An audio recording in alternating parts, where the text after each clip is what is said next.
ആ മാലിന്യ കൂമ്പാരങ്ങൾക്കിടയിൽ തൻ്റെ പെട്ടി ഓട്ടോ തിരയുന്ന മുനീറിനെയാണ് കണ്ടത്. അന്വേഷിച്ചപ്പോൾ അദ്ദേഹത്തിൻ്റെ ദോശക്കട ഈ വെള്ളപ്പാച്ചിലിൽ ഒലിച്ചു പോയി എന്നാണ് അറിഞ്ഞത്. ദോശക്കടയാണോ തിരഞ്ഞുകൊണ്ടിരിക്കുന്നത്? വരുമാനമാർഗമായിരുന്നു, എല്ലാം പോയി. രാവിലെ ഒന്ന് നോക്കിയപ്പം ഒന്നും കാണാനില്ല, കുറച്ച് പ്ലേറ്റ് മാത്രം കിട്ടി. പോയി, ഒന്നുമില്ല, ഒന്നും കാണില്ല. ഒന്നൊരു സൂചന, ഒരു ചെറിയൊരു അരിമണി പോലും കാണാനില്ല അതിനകത്ത്. എന്തെങ്കിലും തപ്പി നോക്കുക, എവിടെയെങ്കിലും കിടപ്പുണ്ടോ എന്ന് നോക്കിക്കൊണ്ട് ഇങ്ങനെ നോക്കി നടക്കുകയാണ്. പറ്റുമല്ലോ, നമ്മൾ ഇല്ലാത്ത പൈസ മുടക്കി ഉണ്ടാക്കിയ പ്രസ്ഥാനമാണ്. ഒരു ദിവസം എത്ര വരുമാനം കിട്ടുമായിരുന്നു? വരുമാനം 500 രൂപ 1000 രൂപ ഒക്കെ നമുക്ക് കിട്ടുമായിരുന്നു. ഹായ് ഫ്രണ്ട്സ്, അസ്സലാമു അലൈക്കും. Welcome to my YouTube channel. നാട്ടിലെല്ലായിടത്തും മഴ ശക്തി പ്രാപിച്ചുകൊണ്ടിരിക്കുകയാണ്. അതുകൊണ്ട് ആദ്യമായിട്ട് നിങ്ങളോട് എല്ലാവരോടും പറയട്ടെ, ഏറ്റവും സേഫ്റ്റി ആയ സ്ഥലത്തേക്ക് നമ്മളിപ്പോൾ മാറി താമസിക്കുക എന്നുള്ളതാണ്. പ്രത്യേകിച്ച് ഈ മലയോര പ്രദേശങ്ങളെല്ലാം താമസിക്കുന്ന ആൾക്കാർ തീർച്ചയായിട്ടും ഒരുപാട് ശ്രദ്ധിക്കേണ്ട ഒരു സമയം തന്നെയാണ്. പിന്നെ പ്രകൃതി ദുരന്തം എന്ന് പറയുന്നത് ആരെക്കൊണ്ടും തടുക്കാൻ പറ്റാത്ത ഒന്നാണ്. അതുകൊണ്ട് നമ്മൾ പടച്ചറബിനോട് ദുആ ചെയ്യുക എന്ന് മാത്രമേ അതിനെക്കുറിച്ച് നമുക്ക് പറയാനുള്ളൂ. ഏതായാലും നമ്മളെ എല്ലാവരും സഹോദരന്മാർ എല്ലാവരും സേഫായി ഇരിക്കട്ടെ എന്ന് പ്രാർത്ഥിക്കുന്നു. സോഷ്യൽ മീഡിയയിൽ കണ്ട ഒരു വീഡിയോ പറ്റി 2 വാക്ക് പറയാൻ വേണ്ടിയിട്ടാണ് ഞാൻ ഇന്ന് നിങ്ങളുടെ അടുത്തെത്തിയിരിക്കുന്നത്. മുനീർ എന്ന് പറയുന്ന ഇരാറ്റുപേട്ടക്കാരൻ, അദ്ദേഹത്തിൻ്റെ ഒരു പെട്ടിക്കട നേരം വെളുത്തപ്പോൾ കാണാനില്ല. അത് തെരഞ്ഞു നടക്കുന്ന ഒരു വീഡിയോ സോഷ്യൽ മീഡിയയിൽ വൈറലാണ്. കണ്ണ് നനയിക്കുന്ന ഒരു രംഗമാണ്. കാരണം അദ്ദേഹത്തിൻ്റെ ഭാര്യയും അതുപോലെ തന്നെ 3 മക്കളെയും പോറ്റിയിരുന്നത് ആ ഒരു പെട്ടിക്കട കൊണ്ടാണ്. ലേഖകൻ വരെ വിചാരിച്ചത് പെട്ടി ഓട്ടോറിക്ഷ കാണാതെ പോയിട്ട് അത് തിരയുകയാണ് എന്നാണ്. അതുപോലെ തന്നെ അദ്ദേഹം മരത്തിൻ്റെ ചുവട്ടിലും അതുപോലെ തന്നെ ഈ വേസ്റ്റ് ഇടുന്ന സ്ഥലങ്ങളിലും എല്ലാം തിരഞ്ഞു നടക്കുന്ന ഒരു വീഡിയോ നമുക്ക് കാണാൻ വേണ്ടി സാധിക്കും. വളരെ സങ്കടം തോന്നുന്ന ഒരു വീഡിയോ ആണ്. കാരണം ഈ പ്രളയം എന്ന് പറയുന്നത് ഒരുപാട് ആൾക്കാർക്ക് അവരുടെ ജീവിതോപാധികളെല്ലാം തന്നെ നഷ്ടപ്പെടുന്നത് നമുക്ക് കാണാൻ വേണ്ടി സാധിക്കും. എങ്ങനെയെങ്കിലും ജീവിതത്തിൻ്റെ 2 മൂലയും കൂട്ടിമുട്ടിക്കാൻ വേണ്ടി ഒരുപാട് കഷ്ടപ്പെടുന്ന ആൾക്കാരാണ് നമ്മുടെ നാട്ടിലുള്ളത്. അതിൻ്റെ പുറത്ത് ഇത്തരം പ്രകൃതി ദുരന്തങ്ങൾ കൂടി ഉണ്ടായാൽ അതിൻ്റെ കാര്യമൊന്നും പറയേണ്ടതില്ല. അത്തരത്തിൽപ്പെട്ട ഒരു വീഡിയോ ആണ്. മുനീർ എന്ന് പറയുന്ന ഇരാറ്റുപേട്ടക്കാരനായ ഒരു യുവാവ് ആ തെരച്ചിലും അത് കണ്ടിട്ട് ഒരു മാധ്യമ പ്രവർത്തകൻ അദ്ദേഹത്തിൻ്റെ അടുത്ത് പോയിട്ട് സംസാരിക്കുന്നതെല്ലാം കണ്ടാൽ തീർച്ചയായിട്ടും നമ്മുടെ ചങ്ക് പൊട്ടിപ്പോകും. അത്രയും സങ്കടമാണ്. കാരണം അദ്ദേഹം ഇതുവരെ ജീവിച്ചു വന്നത് ഉപജീവന മാർഗം അതാണ്. വിറ്റ് കിട്ടുന്ന കാര്യം എന്ന് പറയുന്നത് നിങ്ങൾ വിചാരിക്കേണ്ട ലക്ഷങ്ങളൊന്നുമല്ല. അദ്ദേഹം പറയുന്നുണ്ട്, ചില സമയങ്ങളിൽ 500-1000 രൂപയുടെ കച്ചവടമൊക്കെയാണ് നടക്കുന്നത്, എന്നാലും അതാണ് എൻ്റെ ജീവിത മാർഗം. അത് നഷ്ടപ്പെട്ട ആ സങ്കടത്തിൽ അദ്ദേഹം തിരയുന്ന ആ തിരച്ചിൽ തീർച്ചയായിട്ടും നമ്മുടെ ചങ്ക് പൊട്ടുന്ന വേദനയോട് കൂടി മാത്രമേ നമുക്ക് കാണാൻ വേണ്ടി സാധിക്കൂ. അപ്പോൾ നമുക്ക് ഇരാറ്റുപേട്ടയിലെ ആ മുനീറിൻ്റെ ആ ഒരു വീഡിയോ അതുപോലെ ബന്ധപ്പെട്ട ഒരു വാർത്തയും നമുക്കൊന്ന് കാണാം.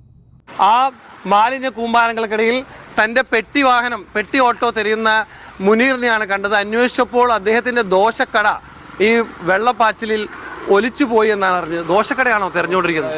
വരുമാനമാർഗമായിരുന്നു, എല്ലാം പോയി. രാവിലെ ഒന്ന് നോക്കിയപ്പം ഒന്നും കാണാനില്ല, കുറച്ച് പ്ലേറ്റ് മാത്രം കിട്ടി. എവിടെ വെച്ചിരുന്നത്? നമ്മളെ കുറച്ച് അപ്പുറത്ത്. രാത്രി വെള്ളം വന്നപ്പോൾ അങ്ങനെ അടിച്ചു പോയതാണ്. കംപ്ലീറ്റ് പോയി, ഒന്നുമില്ല, ഒന്നും കാണില്ല. ഒന്നൊരു സൂചന, ഒരു ചെറിയൊരു അരിമണി പോലും കാണാനില്ല അതിനകത്ത്. എന്തെങ്കിലും തപ്പി നോക്കുക, എവിടെയെങ്കിലും കിടപ്പുണ്ടോ എന്ന് നോക്കിക്കൊണ്ട് ഇങ്ങനെ നോക്കി നടക്കുകയാണ്. ഒന്നും കാണാനില്ല. എവിടെയൊക്കെ തെരഞ്ഞു? എല്ലാം മേളോട്ട് തിരഞ്ഞു, താഴത്തേക്ക് തിരഞ്ഞിറങ്ങി പോവാ. മറ്റേ ഇവിടെ എല്ലാം വെള്ളം തിരയാൻ പറ്റിയില്ല. ഏക വരുമാന മാർഗമായിരുന്നു. അത് നനച്ചു. എന്ത് ചെയ്യുമെന്നറിയാൻ മേലാതെ ഇങ്ങനെ ഇരിക്കുന്നു. വീട്ടിൽ ആരൊക്കെ ഉണ്ട്? വൈഫുണ്ട്, 2-3 കുഞ്ഞുങ്ങളും ഉണ്ട്. അവരെയൊക്കെ പോറ്റാനുള്ളൊരു മാർഗമാണ് ഇപ്പോൾ അടഞ്ഞു പോയത്. മാർഗമായിരുന്നു നമ്മളെ പോയത്. ഈ മാലിന്യത്തിനിടയിലൊക്കെ തെരയുന്നത് കണ്ടല്ലോ. കണ്ടു, അത് അതിനകത്തെല്ലാം കിടപ്പുണ്ടോ എന്ന് നോക്കിയതാ. ഉണ്ടെങ്കിൽ എന്തെങ്കിലും ഒരു മാർഗമാവുമല്ലോ എന്ന് ഓർത്ത് നോക്കിയതാ. ഇപ്പോൾ താഴത്തേക്ക് ഇവിടെ നോക്കുക, അതിൻ്റെ ഇടങ്ങൾ നോക്കിയിട്ട് താഴത്തേക്ക് പോവാം. വേറെ ആരെങ്കിലും സഹായത്തിന് ആരെങ്കിലും കൂട്ടാൻ പറ്റുമോ? ഒത്തിരി പേരെല്ലാം നോക്കാനുണ്ടായിരുന്നു, എല്ലാവരും നോക്കി മടുത്തു.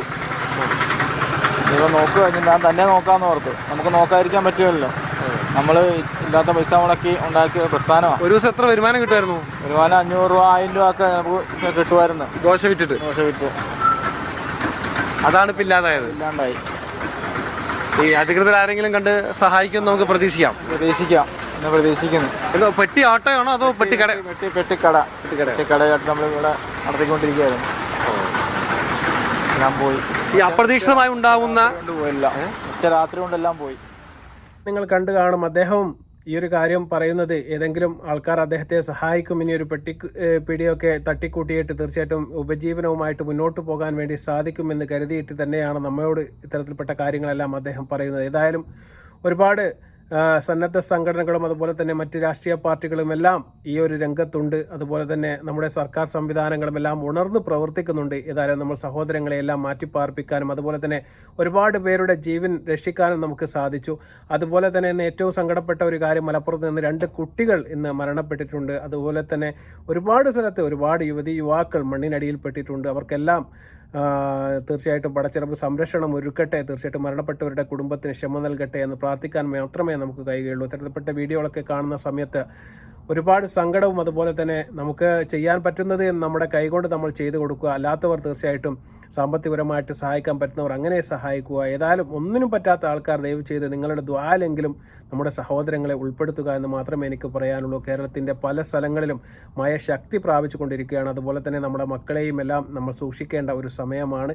ഏതായാലും ഇത്തരത്തിൽപ്പെട്ട വീഡിയോകളൊക്കെ മാക്സിമം നിങ്ങൾ ഷെയർ ചെയ്യുക. കാരണം സമൂഹത്തിൽ ഒരുപാട് സുഖത്തോടും സന്തോഷത്തോടും സമാധാനത്തോടും ജീവിക്കുന്ന ആൾക്കാർ, ഇത്തരത്തിൽപ്പെട്ട ആൾക്കാരും ഇത്തരത്തിൽപ്പെട്ട ബുദ്ധിമുട്ടുകളൊക്കെ സഹിച്ചിട്ട് നമ്മുടെ സമൂഹത്തിൽ ജീവിക്കുന്നുണ്ട്. ജീവിതം ത്വരിതപ്പെടുത്താൻ വേണ്ടിയിട്ട് ഒരുപാട് കഷ്ടപ്പെടുന്ന യുവാക്കൾ നമ്മുടെ മലയോര പ്രദേശങ്ങൾ, ഇടുക്കി അടക്കമുള്ള വയനാട് അടക്കമുള്ള ഒരുപാട് സ്ഥലങ്ങളുണ്ട്. ഇപ്പം മീരാട്ടുപേട്ടയിലാണ് ഈ സംഭവം. അതുപോലെ ഒരുപാട് സ്ഥലങ്ങളിൽ ഉരുൾപൊട്ടലടക്കമുള്ള പ്രകൃതി ദുരന്തങ്ങൾ ഇപ്പോൾ നടന്നുകൊണ്ടിരിക്കുകയാണ്. മഴ ഇനിയും കൂടാനും അതുപോലെ തന്നെ ഇനിയും അപകടങ്ങൾ ഉണ്ടാവാനുള്ള സാധ്യത കൂടുതലാണ്.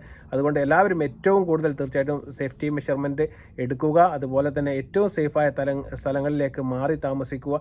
തീർച്ചയായിട്ടും പടച്ചിറപ്പ് ഇതിനൊക്കെ തീർച്ചയായിട്ടും ഒരു പരിഹാരം കാണുമെന്ന് നമുക്ക് പ്രതീക്ഷിക്കാം. ഏതായാലും ഈ വീഡിയോ ഒക്കെ നിങ്ങൾ ഷെയർ ചെയ്ത് കാണുക. ചാനൽ ഇഷ്ടപ്പെടുകയാണെങ്കിൽ ലൈക്ക് ചെയ്യുക, അതുപോലെ തന്നെ ഷെയർ ചെയ്യുക. മറ്റൊരു വീഡിയോയുമായി വരുന്നതുവരെ അസ്സലാമു അലൈക്കും വറഹ്മത്തുള്ളാഹി തആല വബറകാതുഹു.